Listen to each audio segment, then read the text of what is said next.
Bueno, y vamos a platicar, y siempre me da gusto hacerlo, con don Sergio Gutiérrez Luna, quien es presidente de la mesa directiva de la Cámara de Diputados. Él es representante por Morena. Señor legislador, muchas gracias y muy buen día. Hola, Oscar Mario, buen día, saludos a ti y a tu auditorio. Gracias. Bueno, pues ahora viene la reforma electoral después de la fallida, si me permite el término, reforma o contrarreforma eléctrica. Estamos a unos días de que concluya este periodo ordinario. ¿Cómo, cuándo se va a debatir y en su momento a votar? Adelante, don Sergio. Mira, Oscar Mario, el jueves de la semana pasada recibimos esta iniciativa del presidente de la República de reforma electoral. La turnea las Comisiones Unidas de Reforma Político-Electoral y de Puntos Constitucionales. Es una reforma a la Constitución. Lo que estamos planteando es que pudiera darse un debate también amplio, pudiera haber foros, pudieran opinarse. La iniciativa trae temas bastante interesantes, cambios, digamos, de fondo en el sistema político electoral, cambios importantes en los órganos electorales. Y te cuento un poquito el tema. Por ejemplo, propone que los diputados y senadores sean elegidos, primero que baje el número, de 500 que son actualmente a 300 en total, y que estos sean elegidos de manera directa en listas estatales, es decir, una especie de representación pura. En cada estado habría un número de diputados a elegir, dependiendo del tamaño poblacional del estado. Digamos, Veracruz tendría 19, es un estado que tiene una población amplia. Colima tendría 2, por ejemplo. Ciudad de México 22.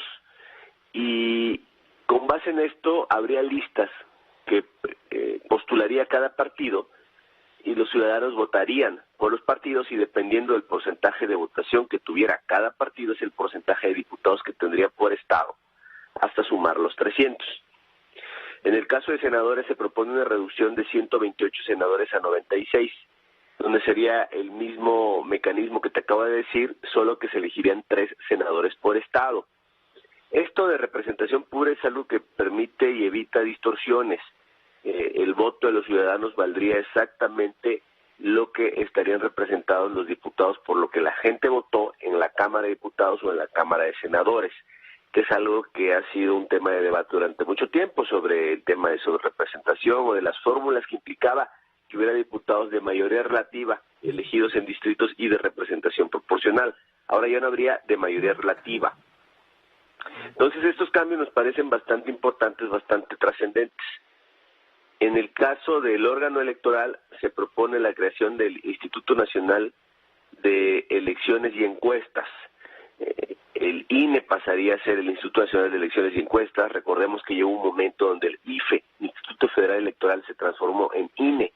Ahora se propone que se transforme en INEC, pero una parte bien importante, Oscar Mario, dice la propuesta del presidente López Obrador que es un órgano autónomo, independiente, no va a depender de ningún poder, va a seguir siendo un órgano autónomo.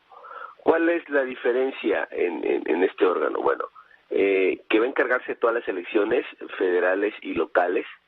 Se propone que desaparecieran los soples, que incluso es una propuesta que yo en lo personal hice hace 2 años y medio. Tenemos estructuras traslapadas que cuestan mucho dinero, y además se propone que las consejeras y consejeros electorales sean elegidos por el pueblo, directamente por la ciudadanía. ¿Qué se pretende con esto? Que el cargo, los consejeros lo deban al pueblo y no a grupos de poder o partidos políticos. Ahora, ese proceso, don Sergio, digo, son muchos puntos, pero ahí exactamente, este proceso de selección y elección de consejeros electorales que disminuyen, por cierto, de 11 a 7, como bien lo dijo, y también supuestamente será para elegir a los nuevos magistrados del Tribunal Electoral Federal, y la desaparición de los locales, que quizá eso también se justifique, pues ya lo tienen bien claro, porque pues cuál será el criterio que utilice pues la mayoría de las personas que pudiésemos participar, no sé, en esta votación, en esta encuesta, para elegir a los 7 que estarán al frente de la supervisión de los procesos? Yo creo que el criterio fundamental debe ser ahí, se incluso contempla un espacio de, digamos, de campaña o de promoción de estas personas que aspiran a ser consejeras y consejeros. Yo creo que el elemento que las y los ciudadanos considerarán ahí en la forma en la que votarán pues es la independencia, es la autonomía de las personas. Sí, pero este proceso de depuración, digamos, imagínense cuántos se van a inscribir, no creo que para este proceso... Esa parte es, digamos, de alguna manera está ya normada en la propuesta. Se propone que haya 60 aspirantes, imagínense, 20 propuestos por cada poder, 20 propondría el Poder Ejecutivo, 20 propondría el Poder Judicial, o sea, la Suprema Corte de Justicia, y 20 propondría el Poder Legislativo, 10 la Cámara de Diputados, 10 la Cámara de Senadores. Por mayorías calificadas en ambos casos, en el caso de la Suprema Corte por una mayoría de 8 votos de los 11 ministros que son, y en el caso de las cámaras de diputados y senadores por una mayoría de 2/3 partes en cada propuesta que tengan. Entonces, se hará una lista de 60 personas, hombres y mujeres, y de esas propuestas se ya llevará a cabo el proceso, digamos, comicial, donde en una boleta los ciudadanos escogerán las opciones que más les convengan para, consejeras o consejeros electorales. Oiga, se está hablando de utilizar las redes o la vía digital, que sería pues lo menos caro, pues, y lo más eficiente. Mira, se habla, estamos en la fase de una reforma constitucional, de ahí en la fase de la reforma constitucional se habla de que habrá un periodo de campaña o difusión y que esto estará reglamentado por la ley. Ya en la fase de la ley ya se detallará cómo se dará esta, digamos, campaña de quienes quieran ser consejeros y consejeras electorales. Yo creo que aquí el fondo del tema es que hemos tenido experiencias donde consejeras y consejeros electorales se deben a grupos de poder y ya se han identificado con partidos políticos o grupos de poderes fácticos. ¿Qué pretendemos? Quitarlos de ese, digamos, cajón para que sea de consejeras y consejeros que le deban el cargo al pueblo, a la ciudadanía, que su compromiso sea con los ciudadanos, que hayan llegado a su cargo de consejera, consejero o incluso presidente del INEC, con esta compromiso o vinculación de haber sido elegidos por la ciudadanía, y eso yo creo que le va a dar otra dimensión al cargo que tengan, y no vamos a tener consejeros protagonistas como tenemos ahorita, Lorenzo y Ciro, destacadamente, que en realidad solo atienden intereses de grupos de poder. Oiga, pero digamos, les van a dar, imagínate, son 60, ya lo explicó usted muy bien, les van a dar dinero, ¿cómo se van a promover? ¿Dónde se van a promover? Son muchos, ¿no? Son muchos, porque hay que hacer una, digamos, oferta o que la ciudadanía tenga margen para elegir entre diversas opciones. Eso es lo que queremos, que no sea algo muy acotado y que esté ya, digamos, definido o cantado. Yo creo que habrá que ver qué mecanismos se usan para este tema de promoción y cuál va a ser el contexto de la promoción. Son temas que están, digamos, todavía pendientes para ser puestos en la reforma legal. Ahorita estamos en la reforma constitucional, donde vienen los trazos generales, las líneas generales de esta reforma que estamos proponiendo. Oiga, pero entonces, dice usted, ya tienen el documento en estas tres o cuatro comisiones. ¿Qué sigue? Porque pues están a punto de, como dicen, bajar la cortina en este periodo ordinario, ¿no? Bueno, ya se acabó el periodo ordinario el jueves de la semana pasada, Oscar Mario, pero las comisiones siguen trabajando. Y eso nos limita para que organicemos pues algún foro, coloquios, intercambio de opiniones, que vayamos dándole forma a cómo vamos a procesar esto, iniciar los diálogos con las otras fuerzas políticas de la Cámara, ir tratando de construir una ruta. Yo lo que diría es que hay que apostar al diálogo, que son reformas que necesita nuestro país, son reformas que son importantes, y la cerrazón no es buena para poder construir reformas. Oiga, sí, yo me quedé en abril, ya estamos a 3 de mayo, tiene razón, terminó el último día de abril. Oiga, entonces, durante este periodo extraordinario, ¿cuánto dura el extraordinario? No es el extraordinario, es el receso, es la Bueno, el permanente. receso, sí, bueno, la permanente, Sí, pero se cita un entra, extraordinario, se citaría un extraordinario en pues dado mira, caso para su no, votación, o se esperarían al ordinario a que para su iniciara el votación en ordinario. el pleno, para su votación en el pleno se necesita un extraordinario, sin duda alguna. Pero en estos meses que dura el receso, que acaban el 1 de septiembre, que es donde inicia el nuevo periodo, pudiera darse. O si se generan los consensos, pues también darse en un periodo extraordinario. Tenemos 3 meses muy buenos para poder avanzar en comisiones, avanzar en foros, avanzar en Parlamento abierto, que la ciudadanía conozca. También un poco, Oscar Mario, importante, y estos espacios son muy buenos, yo te lo agradezco, para aclarar a la ciudadanía en qué consiste la reforma. Primero necesitamos saber en qué consiste, qué se propuso, quitando estigmas que son falsos. Ya una vez que sepamos en qué consiste, pues ya ir formando nuestro juicio Pero como ojalá que esta ciudadanos vez, y porque ciudadanas. platicamos con usted y siempre muchas gracias por aceptar, en relación, por ejemplo, a la contrarreforma eléctrica. Finalmente no se hizo una especie de compilación para explicar a la mayoría de la población en términos sencillos lo de la contrarreforma eléctrica. Ojalá en este caso sí se pueda hacer, porque además es un tema pues un poquito menos difícil. Si me da 3 minutos, don Sergio, y regreso con usted y le quito otros 3, por favor. Estoy hablando con el presidente de la Cámara de Diputados, don Sergio Gutiérrez Luna.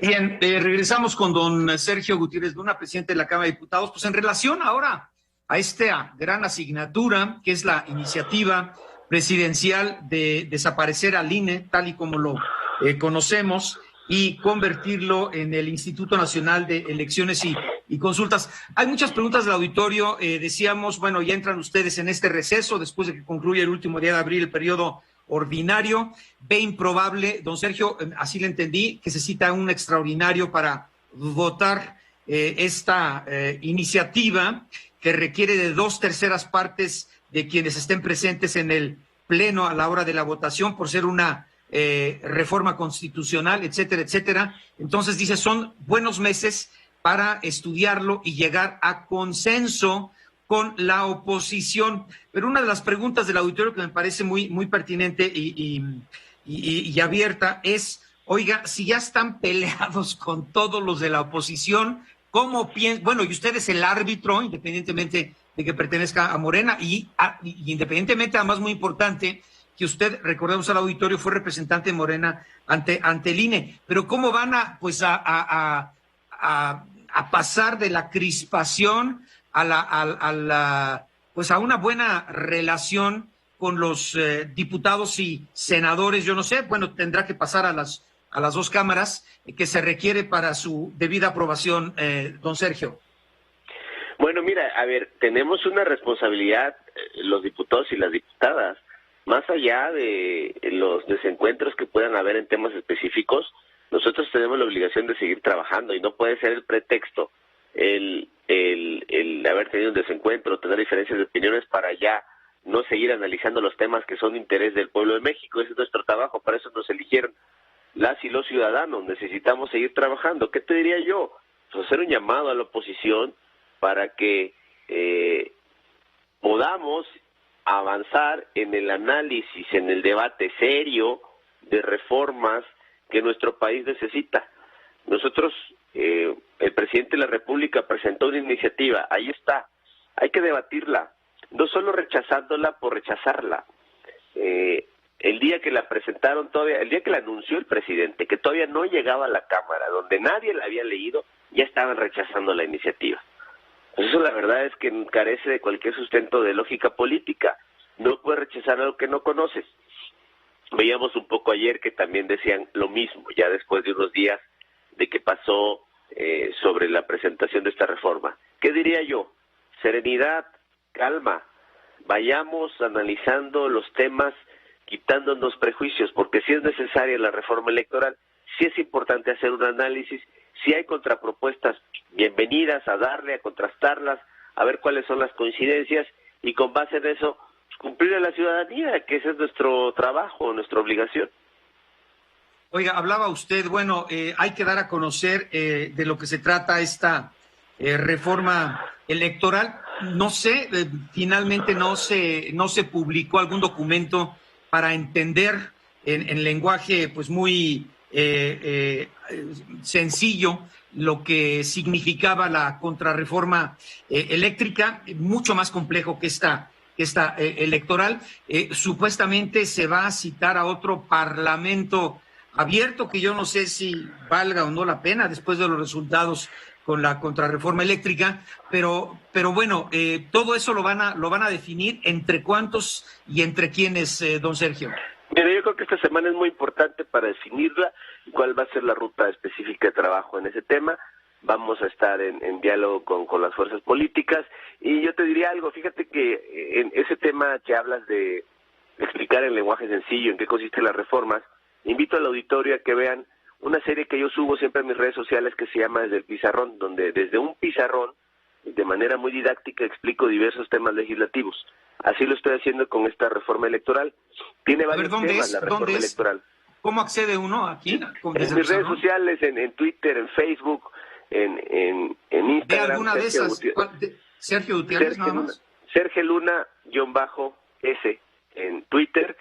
Y ahí pueden ver las últimas series que he subido de esta, digamos, segmento que yo titulo Desde el Pizarrón, donde con palabras muy sencillas explico en qué consisten diversos temas legislativos. He explicado hasta el momento dos, porque tiene varias aristas esta reforma electoral, uno que tiene que ver en cómo se eligen los diputados y senadores, otro que tiene que ver en qué va a ser la reforma, en qué va a ser sobre el órgano electoral, y esta semana voy a explicar otros temas: financiamiento de los partidos políticos, justicia electoral y otros mecanismos que vienen en la reforma, como revocación de mandato y consulta popular, que también se modifican. Entonces sí hay explicaciones ahí, digamos, sencillas. Esta a mí me parece bastante accesible, tiene ahí éxito con las y los ciudadanos que lo ven y puede servir. Pero también prepararemos algún resumen para que pueda ser más accesible a todas y a todos. Oiga, es una pregunta también interesante del auditorio. Dice, bueno, lo más importante es que para iniciar un cambio profundo, como buscan en materia electoral, tenga que desaparecer el INE. Ese sería el punto número uno, ¿no? Así, a ver, le pregunto, don Sergio, de un plumazo, se van, de los 11 consejeros, 9 no habrían concluido su periodo legal que se extendería, tengo entendido, no tengo aquí la lista de todos, más allá del 24. Los únicos que terminan, creo que el año entrante, son precisamente Ciro Murayama y Lorenzo Córdoba. Pero, a ver, la pregunta al auditorio es, ¿de un plumazo se van todos? ¿De un plumazo se van todos? Sucedería como aconteció cuando se transformó el IFE en INE. Al ser un nuevo órgano, hay una renovación del órgano porque tiene facultades diferentes y porque tiene un alcance diferente y porque su tamaño, es decir, de 11 que hay ahorita pasarían a 7, pues también es diferente. Es algo que ya sucedió en el pasado, donde se transformó el IFE en INE y ahora lo que proponemos es transformar al INE, el Instituto Nacional de Elecciones y el INEC, Instituto Nacional de Elecciones y Procesos Electorales. Entonces, en este contexto lo que estaríamos haciendo es justamente una renovación, porque además habría un proceso diferente. Serían elegidos por la ciudadanía. Sí, bueno, este proceso que ya explicó usted que no está tan sencillo, pero bueno, de plumazo entonces desaparecen, se tienen que ir los 11 consejeros y le preguntan cuál sería el periodo, o yo no sé si ya está en la iniciativa, el periodo para cada uno de los nuevos 7 consejeros. Es interesante. ¿También serían 9 años? No, son menos años.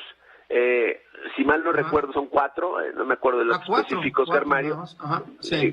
Habría que checarlo. La verdad es que ahorita no lo traigo así presente, pero sí serían menos años, no son 9 años. Y serían todos entrando en este proceso donde se elegirían. Si hubiera una vacante, también es un dato importante, si hubiera una vacante para no hacer otra elección, pues el periodo que le faltara a quien hubiera dejado la vacante ya sería designado por la Cámara de Diputados, por ejemplo.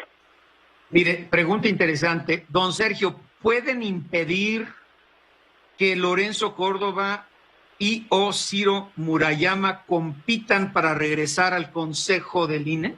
Interesante, ¿eh? Pues mira, muy interesante. Yo creo que más bien ya no tendrían cara para hacer eso. Yo creo que no tendrían apoyo para poder Sí. inscribirse y participar. Yo creo que ha sido bastante lamentable en la última fase el papel que han desarrollado. Creo que de alguna manera ya no va por ahí el tema. Necesitamos personas que sean verdaderamente autónomas, que sean verdaderamente independientes, que tengan amor por México y que puedan hacer valer elecciones limpias, sin fraudes, sin trampas. Bueno, entonces todo esto, y además vienen ya las elecciones, ¿no? En 6 estados de la República para gobernador, etcétera. Todo esto, me imagino, entonces se pospone ya para tener un documento final y ojalá muy bien redactado, escrito y consensuado, pues para el próximo periodo ordinario, ¿no, don Sergio? Pues mira, yo no descarto nada, Oscar Mario, no descarto nada, no, pero okay, creo que sí vaya, no descarto, porque en política... después de las elecciones, dará tiempo, sí, después de antes de la selección definitivamente no, por eso sí. sí. Las elecciones están un mes ya, sí sería, yo creo, después de las elecciones, iríamos, mientras tanto, avanzando en temas de parlamento abierto, en temas de foros, y eso sería la ruta que trazaríamos. Bueno, por lo pronto, si no se hace a nivel Congreso, Sergio Gutiérrez Luna, como presidente de la Cámara, tiene su portal Sergio Luna-S desde el pizarrón. Ahí va a tratar usted de explicar en términos sencillos de qué tratan los puntos fundamentales para entenderle a esto que es importantísimo para el futuro de la democracia en México. Ahí hemos venido explicando algunos temas legislativos, lo estamos haciendo. Ya hicimos dos segmentos, sí, digamos, donde explicamos de manera sencilla en qué consiste. Hay muchas ciudadanas y ciudadanos que no están familiarizados con temas electorales, sí, Oscar Mario, con plurinominales, bueno, con mayoría relativa, con cómo se eligen, qué porcentajes de votación. Mucha gente no lo conoce, no está familiarizada con ello, entonces hay que hacerlo de una forma más didáctica y lo que hemos venido haciendo ahí está. Lo pueden consultar en nuestro Twitter, Sergio Luna-S.